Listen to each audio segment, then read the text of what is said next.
कक्षा छठी, विषय हिंदी, पाठ 8 जन्मदिन। बच्चों, इस पाठ के पिछले वीडियो में हमने यह पढ़ा था कि इस कहानी में एक बबलू नाम का लड़का रहता है। बबलू हमेशा पानी की बर्बादी करता रहता है और उसकी इस आदत के कारण उसके माता पिता और उसके स्कूल वाले हमेशा परेशान रहते थे। तो बच्चों, अब इस कहानी का आगे का भाग हम अपने इस वीडियो में पढ़ेंगे।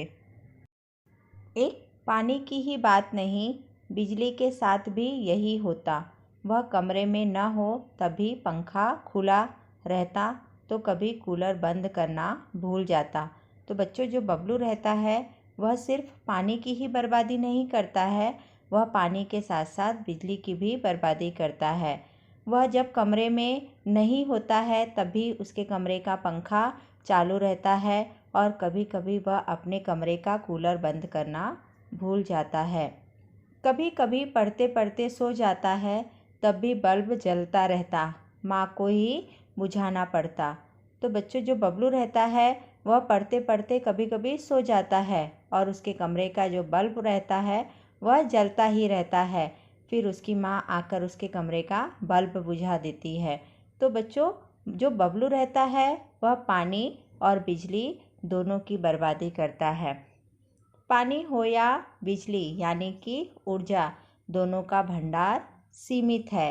तो बच्चों, हमारे इस दुनिया में पानी और बिजली जो दोनों ऊर्जा के स्रोत हैं, उनका भंडार जो है वह सीमित है, कम है। अगर हम इसी तरह से पानी और बिजली को बर्बाद करेंगे तो एक दिन ऐसा आएगा कि हम पानी और बिजली के लिए तरसने लगेंगे। नहाना वहाना तो दूर, लोग एक घूंट पानी के लिए तरसेंगे। अगर सभी लोग इसी तरह से पानी को बर्बाद करेंगे तो एक दिन ऐसा आएगा कि हमें नहाने के लिए तो पानी बड़ी दूर की बात है, लोगों को पीने के लिए भी पानी नहीं मिलेगा और लोग पीने के पानी के लिए तरसने लगेंगे। अब हम अपने आगे का पाठ पढ़ते हैं। लेकिन यह बात बबलू की समझ में बिल्कुल ना आती। माँ और पापा दोनों ही उसमें सुधार लाना चाहते थे, पर उन्हें कोई उपाय सूझ नहीं रहा था। तो बच्चों, जो बबलू रहता है उसे यह बात बिल्कुल नहीं समझ में आती थी कि हमें पानी और बिजली को बर्बाद नहीं करना चाहिए। अगर हम पानी और बिजली को इसी तरह से बर्बाद करेंगे तो एक दिन हम सभी लोग पानी और बिजली के लिए तरसने लगेंगे। माँ और पापा दोनों ही उसमें सुधार लाना चाहते थे, पर उन्हें कोई उपाय सूझ नहीं रहा था। उसके मम्मी पापा उसे सुधारना चाहते थे, लेकिन उन्हें कोई रास्ता, कोई उपाय सूझता ही नहीं था कि वो क्या करे जिससे बबलू की आदत में सुधार आ जाए और वह पानी और बिजली को बर्बाद करना बंद कर दे।